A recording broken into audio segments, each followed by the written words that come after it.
வேற அவங்க தை பிறந்தால் வழி பிறக்கும். உங்களுக்கு பிறகு மீண்டும் பிடிச்சிட்டீங்களா? நிச்சயமா இன்னும் தை பிறக்கல. தை பிறந்த உடனே நிச்சயமா அதுக்குடைய பதில் கண்டிப்பா அவங்களுக்கு கிடைக்கும். எடப்பாடி பழனிசாமி சந்திச்ச பிறகு சில இடஒதுக்கீடுகள்லாம் முடிவு செய்யப்பட்டது. எடப்பாடி பழனிசாமி என்டிஏவுடன் அந்த தொகுதி பங்கீடுகளான அட்டவணைகளை கொடுத்தாரு அப்படின்னு சொல்லி ஒரு கருத்து வருது. அதுல சில கட்சிகளுக்கு இந்த தொகுதிகள் சொல்லி வருகிறது. அது உண்மையா? அதாவது பியூஷ் கோயல் தமிழ்நாட்டுக்கு வந்தது உண்மை. அவரோட நாங்கள் போய் மதிப்புக்குரிய அந்த இபிஎஸ் அவர்களை பார்த்தது உண்மை. அதுக்கப்புறம் உள்ள செய்தியெல்லாம் உண்மை அல்ல. எல்லாமே பத்திரிகையில் தவறாக அவங்களுடைய அனுமானத்தின் அடிப்படையில் அதை பண்ணியிருக்கிறாங்க.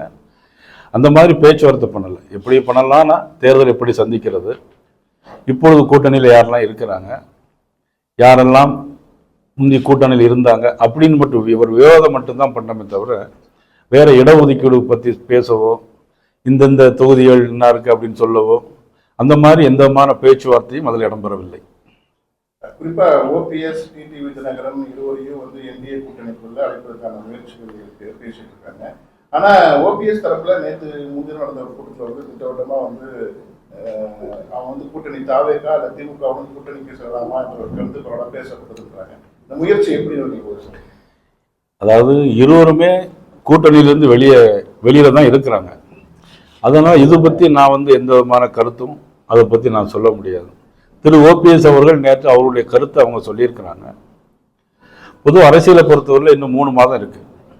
ஜனவரி, பிப்ரவரி, மார்ச், முழுசா 3 மாதம் இருக்கு.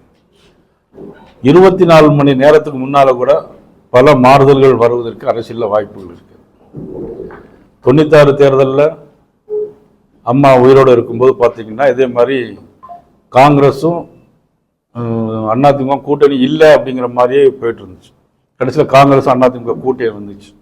பிறகு தமிழ் மாநில காங்கிரஸ் ஒன்று உதயமாச்சு. பிறகு சைக்கிள் சின்னம் வந்துச்சு. ஆக இப்படி அரசியல் மாற்றங்கள் எந்த நேரத்தில் நிகழ்வதற்கான சாத்தியக்கூறுகள் நிறைய இருக்கு.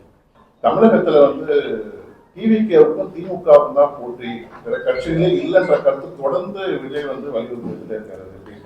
அதாவது சொல்லணும்னா எது வேணாலும் சொல்லிட்டு போகலாம். இந்தியாவே நான் 4 ஆண்டு பிடிச்சிடும் அப்படின்னு சொல்லலாம். திமுக சொல்ற மாதிரி 100 நாள் வேலை திட்டத்தை சொல்ற மாதிரி தான். இது மாதிரி சொல்லிவிட்டு அது பாட்டு கிடக்கு.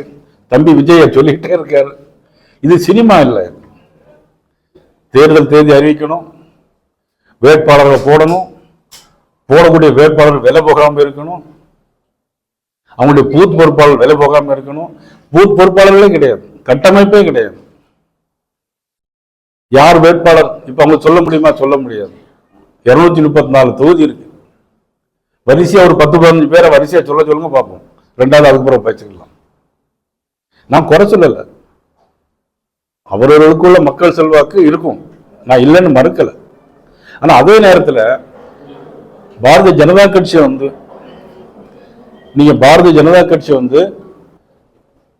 மிகப்பெரிய கட்சி. 1657 எம்எல்ஏக்கள் இருக்கும், 272 பாராளுமன்ற உறுப்பினர்கள் இருக்கும், 3 முறை முதலமைச்சராக இருந்தவர், 3வது முறை பாரத பிரதமராக இருந்து மிகப்பெரிய சக்தியாக இருக்கக்கூடிய நரேந்திர மோடியுடைய புகழும் அவருடைய பெருமையும் திறமையும் எங்கே இருக்கிறது? நம்முடைய தம்பி தமிழ்நாட்டில் ஒரு சினிமா நடிகராக இருக்கக்கூடிய தம்பியினுடைய இது எங்கே இருக்கிறது? கொஞ்சம் சிந்திச்சு பார்க்கணும். தொடர்ந்து இபிஎஸ் விஜய் வரணும் கூட்டணிக்கு வரணும்னு ஒரு அழைப்பு கொடுத்துட்டே இருக்காரு.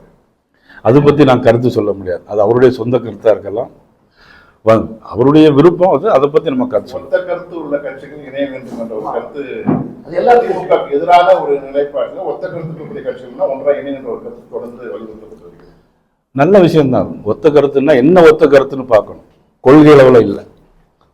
ஒரே முடிவு. 2026 தேர்தலில் திராவிட முன்னேற்ற கழகத்திற்கு மாற்று அரசாங்கம், தேசிய ஜனநாயக ஆட்சி அமைய வேண்டும். அந்த கருத்துள்ள எல்லோரும் ஒன்றாக இணைய வேண்டும்.